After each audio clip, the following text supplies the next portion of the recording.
Bonjour à tous. Hello everybody. Aujourd'hui, nous allons parler des agences d'exécution et des agences de régulation. La vidéo sera en bilingue français-anglais et avec des sous-titres en anglais pour nos collègues, donc ne nous quittez pas. Bonjour à tous. Nous recevons aujourd'hui Gregor Schneider. Gregor est président du comité du personnel d'une des plus grosses agences de l'Union. Et tu vas nous expliquer bientôt quels sont les problèmes qui se posent spécifiquement à nos collègues qui travaillent dans les agences. Mais d'abord, Georges, tu vas nous expliquer la différence entre une agence d'exécution et une agence de régulation. Une agence d'exécution, les agences d'exécution aident à la mise en œuvre des politiques, la mise en œuvre des programmes. C'est en fait des services déguisés de la Commission qui utilisent un personnel contractuel qui est moins cher. Les agences de régulation, c'est des agences qui utilisent aussi un personnel qui n'est pas constitué par des fonctionnaires, mais c'est des agences qui mettent en œuvre des politiques dans le domaine de la santé, des drogues, de la formation professionnelle, de la sécurité maritime, de la sécurité aérienne ou des marques et de la propriété intellectuelle. Il y en a à peu près 38 agences au sein de l'Union. So Gregor, what does it mean working for an agency? Well, the agencies are mostly far away from the center, which brings along the same problems that normal expatriate community has, but less well taken care of. Meaning that we have European schools exist in very few locations. Kindergartens are not usual. The local environment doesn't provide the same services as Brussels does many times. So this is logistical problems. At the same time, there's the problem of being far away from the center and the lack of knowledge about individual rights on both sides, on the worker sides and on the side of the employer. So very often there's a flexibility in the management of the agency which leads to very restricted individual rights or intrusion of the individual rights of the workers. And then there's another big problem for us, which is the mobility. We are sitting at the rim of Europe very often with local job markets that are not real job markets. They are not a real alternative to the work that is provided by the agency. So our people are often caught in a golden cage, if I can say so. And what is requiring you for improving the working conditions of the agent in the different agencies? Well, we have launched the so-called call from Alicante, in which we ask for a more sustainable staffing policy in the agencies. We think that on the one hand there should be officials as well in the agencies because the official status guarantees the independence of the European administration, and the agencies are part of the European administration with important tasks, so we should define clearly in which areas of the agencies we also need officials.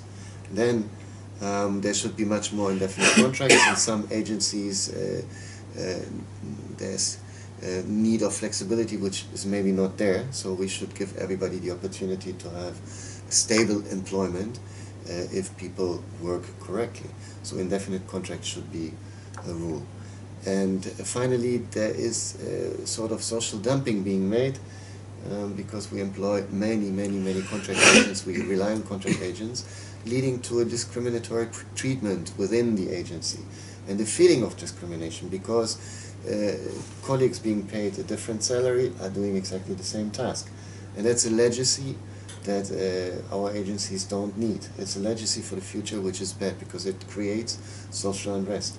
So we should try to somehow upgrade the people who are employed as contract agents, give them a career possibility, which at the moment does not exist, and thus have a more motivated staff in the agencies. Alors, Georges, les problèmes que vient d'exposer Gregor, normalement, on les aborde dans le cadre du dialogue social. Qu'est-ce que tu dirais de l'état du dialogue social dans les agences? Eh bien, je dirais qu'il est embryonnaire. Certes, il existe des comités du personnel dans toutes les agences, mais quand on les écoute de manière polie, on leur répond à peine et ils n'ont pas de capacité de négociation, sauf très rares exceptions. Et les syndicats ne sont pas reconnus dans la plupart des agences. Il n'y a pas d'accord cadre entre employeurs et syndicats pour définir le dialogue social, la périodicité de celui-ci, les moyens qui lui sont accordés, les thèmes, toute une série de choses qu'on essaye avec Grégor de mettre en œuvre seul, comme à Cologne, ou par exemple ensemble avec d'autres forces, comme à Barcelone par exemple, on le fait avec l'Union syndicale.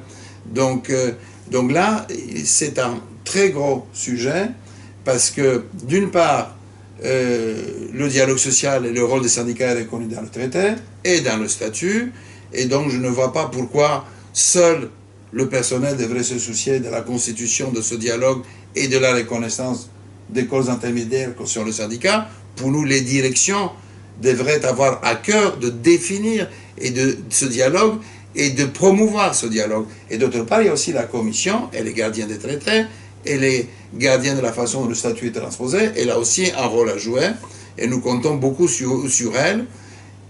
Actuellement, nous menons des discussions, nous avons bon espoir, mais nous avons l'impression d'être dans une relative solitude. Et tant qu'il n'y a pas ce dialogue social institué, eh bien on ne pourra pas aborder les problèmes du personnel. Et il faut savoir que ce dialogue social fournit des réponses au personnel, mais aussi à l'employeur. Ça crée un meilleur climat social, ça donne des dynamiques, et finalement, ce que nous mettons en œuvre, c'est que défendre le personnel, c'est assurer son bien-être, c'est aussi permettre qu'il soit plus efficace dans son travail pour le bien de tous.